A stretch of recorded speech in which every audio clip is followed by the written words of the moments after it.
All right. Yeah, welcome back after the break.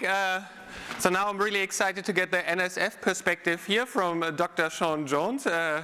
Sean got his PhD from the University of Florida in Material Science and Engineering, and he has led a really successful career in optical fibers and high throughput multimode fibers, setting actually industry standards and technologies that are being used very widely today.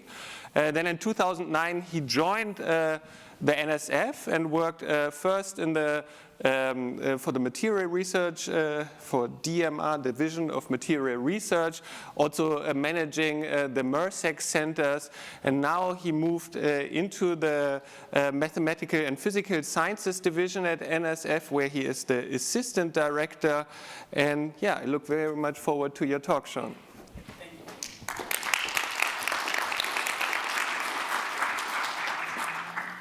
Thank you for that kind introduction.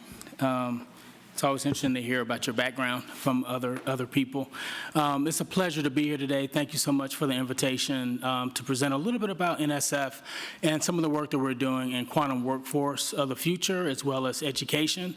And if the session that we had earlier today is any light on the future for quantum and the researchers that are in the field, our future is very bright.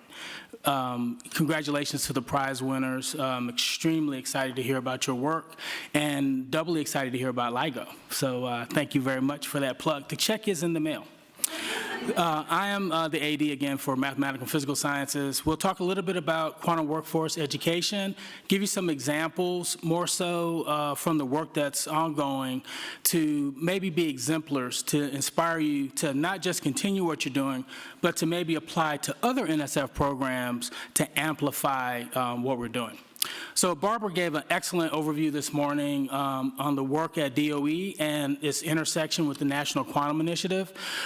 We also were charged by the NQI to do very specific things, and if you want to learn more about us and the NQI, Section 301 and 302 talk explicitly about what we should do, including stand-up centers, so we collaborate quite nicely with DOE in that perspective as well. NSF was I guess in the forefront in the sense that we had started an initiative in 2016 called Quantum Leap.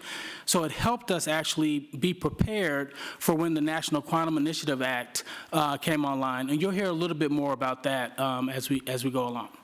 So for the National Quantum Initiative, it helped us set a national strategy. It's around 6 policy thrusts. You can read them here. And you will see that workforce development was a key driver within the 6 policy thrusts, as well as infrastructure. And the NSTC of the Office of Science and Technology Policy at the White House forms a working group, a committee. Barb and I serve as the NSF and the DOE representatives, and we work with NIST here. This particular NSTC council works a little differently than others. We always cooperate with these interagency working groups, but I would say we're much more about collaborating in this particular space. This is an all-of-government approach, and we literally talk about concerns that were brought up during Barbara's Q&A. How do we scale some of these efforts? How do we bring in the right infrastructure to scale on these efforts? And of course, how are we meeting some of the workforce demands? In this collaborative model, NSF and DOE, as Barbara mentioned, do have a joint oversight group where we meet explicitly to talk about the work of our centers, but to also talk about our workforce development efforts. Hopefully you can read that, but the NSTC Interagency Working Group has sub-working groups, and they've been working to build out the framework for the National Quantum Initiative in the areas where we should work. Quantum Frontiers that laid out the generic framework, again, of the areas that we should work in, quantum simulation, quantum networking, quantum sensing, and quantum computing, of course. And we thought that quantum sensing, to the point earlier in the panel, metrology, for example, was so ripe for quantum advantage to maybe move into real applications. In 2022, we actually had a report just on quantum sensing. But hearing from our constituencies, that would be industry, universities, but also the national labs, we know that workforce development and education is a significant area of concern. We need more people involved in quantum. We need the public to be more quantum literate to maybe get more students engaged, involved, excited about STEM, but also specifically about quantum. So Quantum Leap was the beginning activity at the National Science Foundation in 2016. That is now formed or has turned into the emerging industries. National Science Foundation has several emerging industries which actually are inspired by the Office of Science and Technology Policy's science memo that laid out actual emerging industries or science technologies of the future that the White House is working with Congress to advance. So QISC actually aligns quite nicely, again, with the administration's goals, Congress priorities, but also NSF. And at NSF, we basically are working along 3 pillars, if you will. Advancing science and tech to address national needs, working to provide opportunity for everyone, so that's the geography of innovation, as well as being a global leader and having U.S. competitiveness in these emerging industries. Again, there's several emerging industries.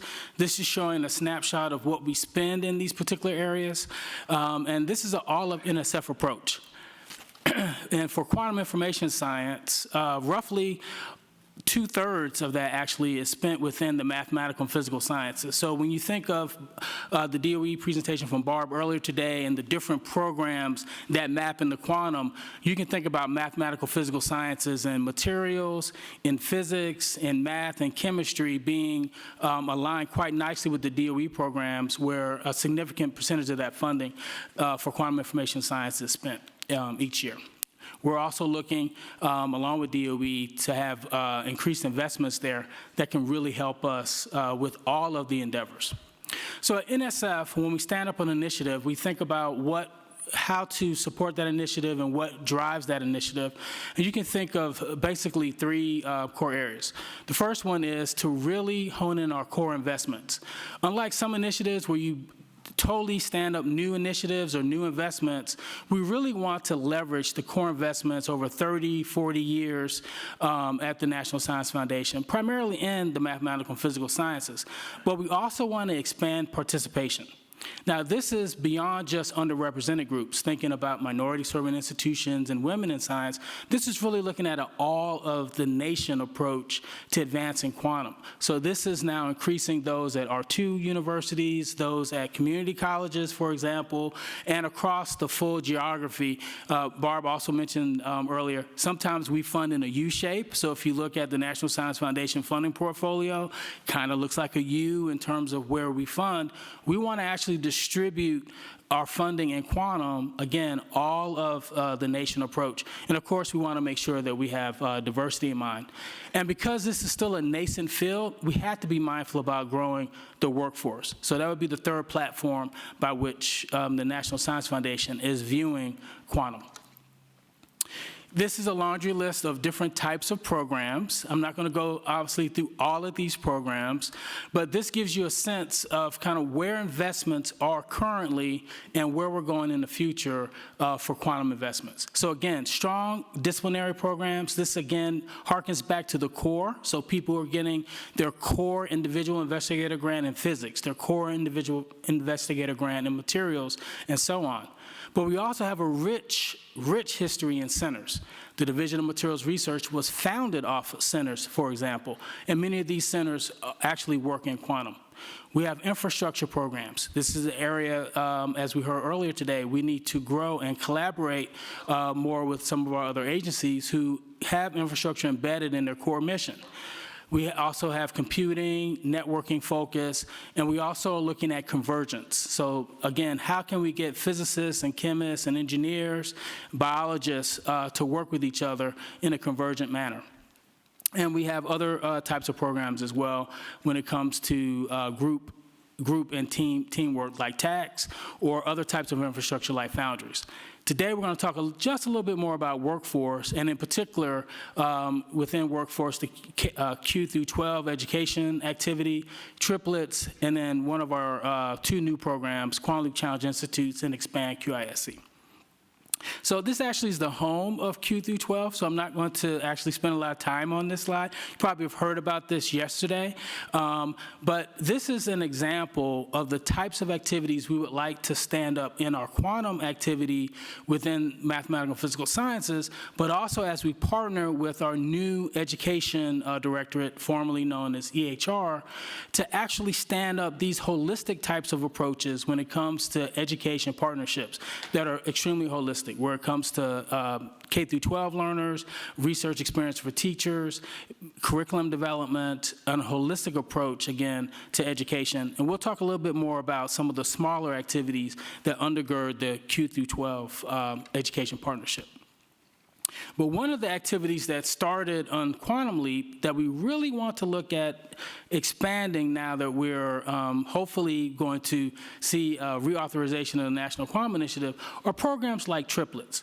So Triplets brings now a student with an academic mentor now to partner with an industrial mentor, and they work together as a collaborative team to advance a specific topic. Not sure why we haven't had this program in other areas before, but really looking to expand this model to really encourage people to stay. You know, the last question of the panel was asking them their career choices, and really happy to hear everyone staying in quantum after we've made these investments in the centers and in their exciting careers. These types of programs help do that, help not only focus students on problems that are germane and pertinent, but also help them retain and remain in the field. This is the first cohort of triplets, and to date we have just under 80 triplets, and would love to hear more about the experience of these students and to see how can we maybe expand programs like this, thinking now maybe of not just an industrial partner, but maybe a national lab partner as an example of an expansion. The next program is Expanding Capacity in Quantum Information Science and Engineering, or Expand QISC. Now, this is one of our newest programs that really targets this broadening participation pillar of the NSF Quantum Initiative. And really, Congress has told us that is a laudable goal. The National Quantum Information Act says do that, and we were told by Congress, we agree with you, go do it last year. So we started this program that really focuses on broadening participation and quantum initiative. This Expand QISC offers 2 tracks for those who are proposing. The first track would be for nascent researchers, so those who are just getting started in quantum at even an R1 school that doesn't have a lot of quantum funding yearly can actually start a quantum program themselves. And both track 1 and track 2 are linked to our large quantum awards. So that would be our quantum centers, to our foundries, and again, really large endeavors. This helps, again, these individuals get started in quantum. Track 2 now is for a super group or a small team of users to start a nascent program at their institution. But the difference between track 1 and track 2 is that track 2 comes with additional resources. Maybe you want to buy some equipment, for example, or maybe you want to have a substantial connection to one of the national labs or the industry that requires, again, more substantial investment beyond just travel funds. Track 2 will allow you to really stand up a program and hopefully be competitive for some of the other activities that are ongoing that are at larger scale. Now, there are 4 focus topics for these Expand QISC centers, and basically the first 3 are science topics. They relate to, let me just go back to this slide. They relate to, again, the National Quantum Initiative 4 principal areas: simulation, computing, sensors, networking, but there's an additional track topic called education and workforce development. This is beyond broader impacts. So each one of these Expand QISC awards, and because they are at non-traditional institutions, again with less quantum funding, we want them to be very intentional about standing up education and workforce development programs. Now, these are brand new awards, so they were just awarded a few months ago, so they don't have results yet. But I look forward to telling you a little bit more about their activity next year. So the first cohort are 11 awards. We spent roughly $22 million, and we actually met our goal in terms of diversity of institutions and diversity of geography in terms of where they are. You can see the focus topics there. The exciting thing is we did this solicitation as a 2-year solicitation so that we can learn a little bit about the cohorts here. So cohort 1 just established, and you can hopefully read the submission dates for track 1 or track 2 for those of you who are postdocs starting a new career in the fall. This is an excellent way to get started along with your first individual investigator grant, maybe a career grant. This Expand QISC mode will allow you to really grow a program and grow a program quickly. Just to give you a sense of the titles of the projects and the awardees, here's a list of Track 1 awards. Again, these are $800K over 3 years. You can see, again, even though it's geography of innovation, focused on minority serving and R2 schools, there's still some R1 institutions that are still starting out with quantum. And so, again, we want to have all of the U.S. approach in advancing quantum, and this is one of our signature initiatives to do that. You can see Howard University and Morehouse College here. Very nascent quantum work there. Very excited to see these 2 HBCUs. And with track 2, again, the larger awards, $5 million up to 5 years. And we can even see an HBCU that you rarely see in semiconductors or in quantum, and that's University of Arkansas Pine Bluff. So very excited about this program. The next program to highlight would be the Quantum Leap Challenge Institutes. Now, this is our flagship program. Barb talked about the DOE centers. This is our analog to the DOE centers at the NSF scale. These are about $5 million a year for 5 years. And for NSF, these are large-scale projects. They're just like all centers, right? They have to be at the forefront of research. They have to be thinking about breakthroughs. But we really demand quite a bit from our Quantum Leap Challenge Institutes. So beyond just the science activity, they need to have revolutionary approaches to translation. So many of them have startups. They need to have very robust partnerships. Many of our international partnerships really go through our Quantum Leap Challenge Institutes.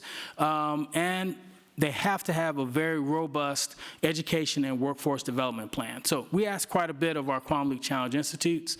We have 5 of them. This is where they're located. QUBBE, I call it QB, is here, right here in Chicago. But of course, QSense is in Boulder. The CIQC is at Berkeley. The HQAN is at UIUC, and RQS is at the University of Maryland. And you can see, again, the geographic locations. These are actually collaboratives, so if we had the collaborative institutions, it would fill out a little bit more of the map. And so we're happy that this doesn't follow necessarily the U-shape of our normal funding, but we still have a lot to do. And I will second DOE's goal of having more centers. This is, brand new community of centers. Again, we only have 5, but a significant number of people that are engaged actually in these Quantum Leap Challenge Institutes. So the Quantum Leap Challenge Institutes, again, have significant duties under the NSF cooperative agreements of things to do, but they really do lean in on the education and outreach activities. These are, again, the 5 Quantum Leap Challenge Institutes and the variety of activities that they're doing in education and workforce development. And you can see that it's pre-high school, it's community college involvement, undergraduate students, graduate programs, postdocs, and of course, they work quite nicely with the public and with other institutions. And again, this notion of partnerships and collaboration is a core tenet of the Quantum Leap Challenge Institutes, where they partner with national labs, industry, and with a lot of international partners. So I was asked to talk a little bit about education, so I'm going to give you some examples of, I think, exemplary types of activities of the Quantum Leap Challenge Institutes. We won't go through all of them, because as you can see from the X's, there's a significant amount of activity. But what I hope to inspire is, as you're thinking about other awards at the National Science Foundation and potentially at DOE and other funders, that you'll take some of these examples and scale them, hopefully, through other funding mechanisms. So again, this is the list of activity, and what's highlighted in yellow are more of the cohort activities. So instead of a one-to-one activity, these are now bringing cohorts of students or cohorts of teachers or the public together. And we know from our SBE and education research that when you have people working in cohorts for these types of activities, it sticks longer and people are more inspired to stay in STEM and they can retain in these majors. So we like cohort models with our Quantum Leap Challenge Institutes and hope to see more. So just to give you an example of HQAN, and we'll run through these examples very quickly, but this particular Quantum Leap Challenge Institute really focuses on public outreach and public engagement. So with an exciting set of interactive outreach activities, the Wonders of Physics outreach program really does provide children and adults with non-science backgrounds the opportunity to explore quantum physics in an inquiry-based format. They offer hands-on quantum exhibits, and again, hands-on activities, the experiential learning is a way to not only motivate kids, but it helps stick with students. Public outreach engagements, we know, is very important for public uptake of these activities or these concepts. We'll love quantum to be like nano in the sense that it's ubiquitous in the vernacular to go beyond the show Quantum Leap. It'd be great if the public knew exactly what quantum was. These types of activities help with that. Great. So, okay, great. So RQS, again, now moving to more of high school. This program focuses on young women in grades 10 through 12 graders, and they also have a summer camp that focuses on hands-on activity. Again, experiential learning we found is very important for uptake and upkeep, and hopefully these students will find careers very exciting in quantum and move forward. The next one is right here in Chicago, where we're working with the Chicago Public School System, working with teachers here. Again, this research experience for teachers helps develop curricula that really makes sense and is tied to the public school scoring and evaluation system. And again, hopefully can inspire underrepresented students to go into not just STEM, but hopefully pursue careers in quantum information science. Great, thank you. The last two, moving to the last two examples here would be, and I want to make sure I'm on the right one. Yep, QSense. So these two highlight really this interdisciplinary and master's students degree programs, again, thinking about hands-on experiences. So this particular center is working on, again, a graduate professional degree program targeting students that have physical science backgrounds, but then, again, training them to be more hardware engineers within quantum systems. And we heard about that from the panel, this notion of we need everyone, not just quantum physicists, but we need technicians, we need RF engineers, we need people with diverse backgrounds. Programs like this really do help with that. And the last one to highlight would be Quantum Forge at the CIQC Quantum Leap Challenge Institute. And again, this allows undergraduate students to participate in a capstone project that is, again, hands-on, experiential in nature, and again, will hopefully have and inspire these students to have a strong and great career in quantum information science. I'm getting the time is up signal. So with that, I want to say thank you very much. And I know you may have some questions, but I have questions for you as well. So maybe the audience could reflect back. What do you think could be done to create a force multiplier in quantum information science education? But also, what do you see as some of the most pressing issues in workforce development that NSF and DOE could really take back and work on? With that, thank you. Thank you so much. Yeah, thank you so much for a wonderful talk. Yeah, I open it up for questions. I start myself with a question. Sure. I mean, amazing kind of broad spectrum of programs for workforce development. I'm kind of wondering, how do you think about how can these programs continue maybe beyond now the QLCIs or beyond these NSF funding? funding runs out, will these programs stop, or is there like a maintenance? That is an excellent question, and one that our colleagues in Education and Human Resources now, EDU, STEM EDU is the new term for that directorate, they build in sustainability plans in their awards. And for at least our Quantum Leap Challenge Institutes, hopefully we will have a next round of Quantum Leap Challenge Institute competitions. That's an excellent element to add to the Quantum Leap Challenge Institutes. Our engineering centers have sustainability plans built in where they partner with industry, and over time, industry picks up some of the activities from the centers. But we're hoping that with the help of the National Quantum Initiative, this will be a focus for the National Science Foundation for at least another 10 years. And with that, we will be able to continue these. But with the mindset of sustainability, I think that's an excellent idea through partnership where we can maybe sustain some of these programs and actually grow them even more. Absolutely, absolutely. Questions? Zeke has a question. Yeah, excuse me.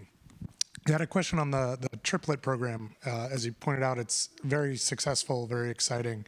And I was just wondering if you could say a bit more, excuse me, about what you meant by growing that. Is that sort of renewing the award and growing that, or multiple triplet networks throughout the country? Yeah, I put myself out there for that one, didn't I?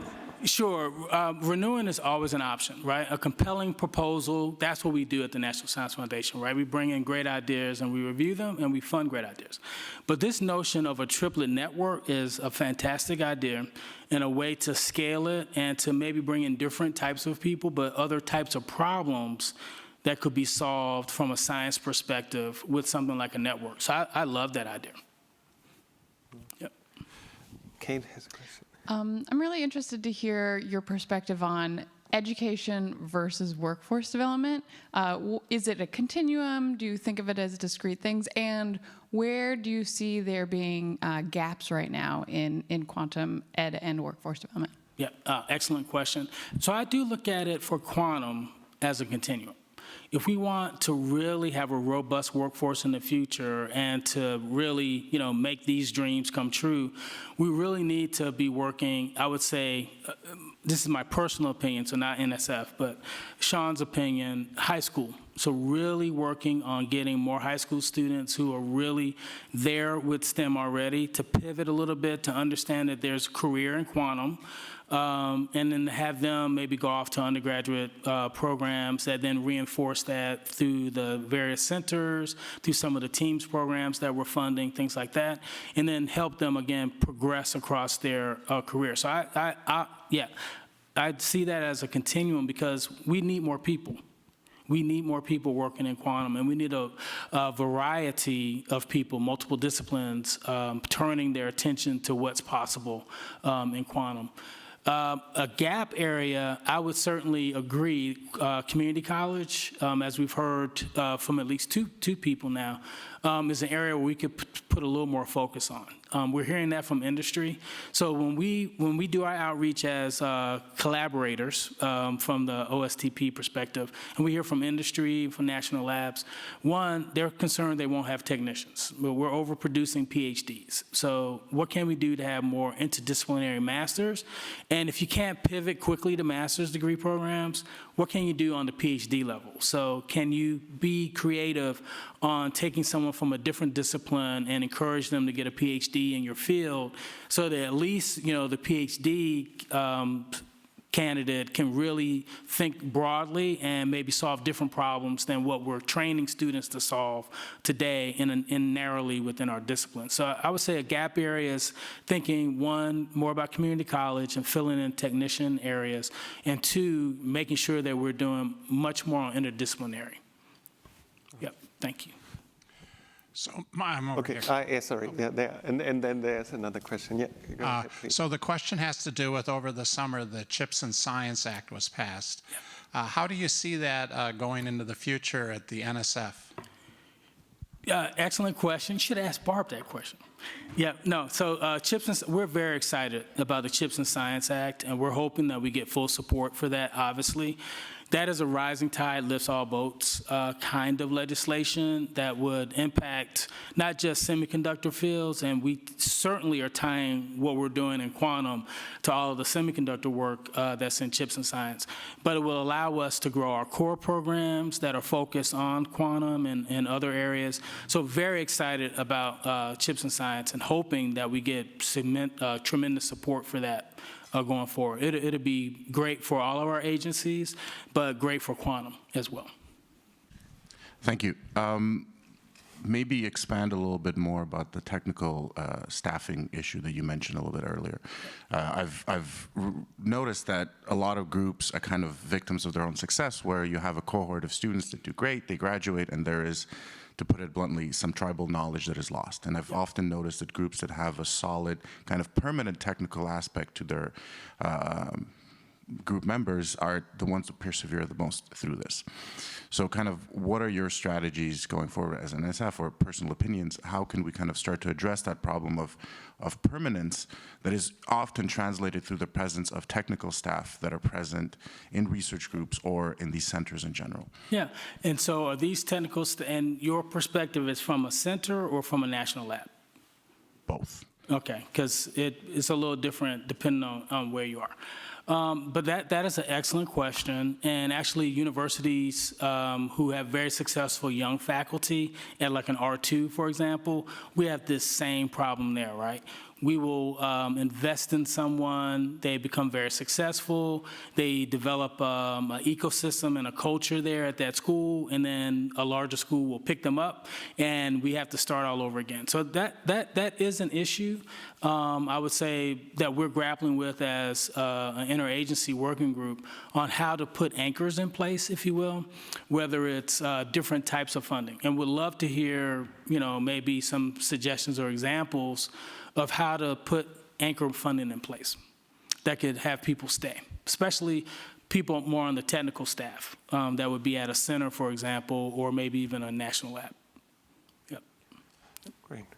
I see we are out of time, so I would say let's take the questions and your questions to the audience, to the lunch. Thank you very much, Sean.